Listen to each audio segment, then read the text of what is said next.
Hello, what's up mga karepa? Good day sa inyong lahat. Panibagong araw, panibagong laban na naman sa buhay.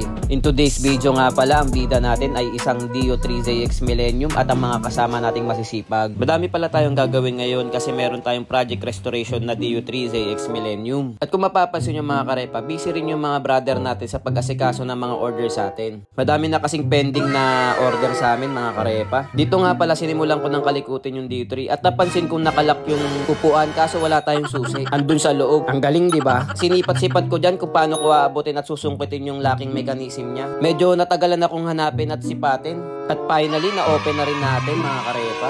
At dito naman, imamount ko na yung makina mga karepa. At kung mapapansin nyo dito mga idol mga karepa, ako lang mag-isa dyan, binubuhat ko lang at inaalalayan ko, tinutukuran ko ng paa ko para hindi siya mawala sa alayin yung swing arm at yung engine. Pero dito nga, medyo nahihirapan ako. Dahil sa tuwing ipapasok ko yung axle ng swing arm, nagtataka ako bakit ayaw dumiretso kasi pasok naman na. Yung pala, may kabila ang nakaharang yung pinagmountan ng dating footpeg. So, ang ginawa ko na lang, binaklas ko yung swing arm at kinabit ko yung swing arm sa engine at ibinalik ko. Medyo natagalan ako doon, pero ayos lang, move on na tayo. Dito naman, magkakabit tayo ng temporary shock. May problema na naman tayo dyan. Kasi yung mounting ng shock at yung shock mismo, hindi sila tugma. Kaya naganap ulit ako ng panibagong shock para sa temporary lang naman to at ito yung kinabit ko. Hindi pala ito yung original na chassis, swing arm at gas tank, pati T-post, manibela mga idol. Galing pala sa akin to sa pang show natin. O nga pala, abangan nyo yung ilalabas kong content din na video na i-restore ko yung dati kong pang show na unit. Dahil ang original na chassis nito ay nabaha at kinalawang yung ilalim, nabutas, medyo mapuputol na yun, kaya medyo maselan yung may-ari, kaya pinapalitan na rin niya. Halos lahat nga pala rito napalitan na or papalitan namin mga karepa. Madugo at magastos at uubos ng napakatagal na oras nito. Pero ayon kay boss, okay lang naman daw kasi hindi naman siya nagmamadali. Since wala naman daw siya rito sa Pilipinas at marami naman siyang unit dun sa ibang bansa, kaya okay lang na matagalan tong project namin. Oo nga pala, babanggitin ko na rin sa inyo, lahat ng color red at dilaw dyan ay powder coated na. Napa-powder coat ko na to before dahil gumawa na rin tayo ng full restoration ng Dio 3ZX Millennium. Kaya kaysa i-restore pa namin yung chassis niyang nabubulok, mas mainam na bumili na lang ng ganito. Meron naman sakto tayong nakatenggang ganitong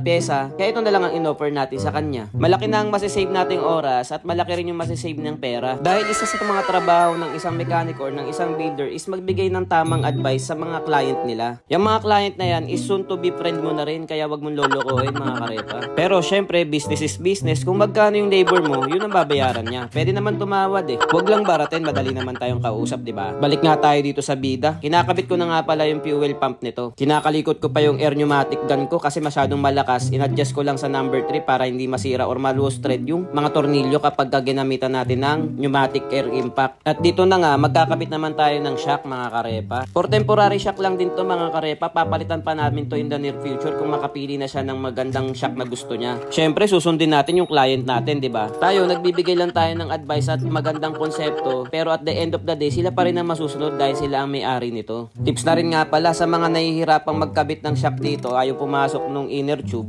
Ang gawin nyo, gamitan nyo ng plus screw para ibuka yung T-post. Para sa ganun, madali nyo nang ikabit yung shock, tsaka naman nyo tanggalin yung flat screw at ikabit yung bolt. Ganun lang kadali mga idol mga karepa. Kaya ganun lang mga idol mga karepa, sa may mga katanungan pa sa inyo at sa mga may problemang unit na pwede naman nating tugunan, pag kayong mahihiyang mag-comment or mag-PM sa akin mga karepa. At sa mga nag-PM sa akin at mga nagko-comment at nagsasuggest ng iba pa nating pwedeng gawing content, huwag kayong mag-alala mga karepa, gagawin natin yan at gagawa tayo ng content para mas marami pa tayong maturuan. Kaya ang hiling ko lang mga karepa, supportahan nyo si Scooter Boy at yung page natin para mas maging visible sa mas marami pang tao. Dahil magiging healthy yung page natin at mas magiging recommendable ni Facebook yung page natin. Kaya dito balik muna tayo, tamang punas-punas lang muna ako kasi sobrang dami ng alikabok tsaka may mga grasa-grasa. Kaya dito unti-unti ko nang ibabalik yung mga kaha para hindi nakakalat at baka mamaya maapakan, masira, magbabayad pa tayo dyan. Para matapos ko na rin to kasi may operations pa nga kami rito ng negosyo ng SBK Premium Liquid Products para magaan din gumalaw kasi medyo masikip talaga. Inunti-unti ko na rin palang iligpit yung mga tools na ginamit ko para hindi na rin nakakalat at medyo nakahambalang kasi rito sa garahe.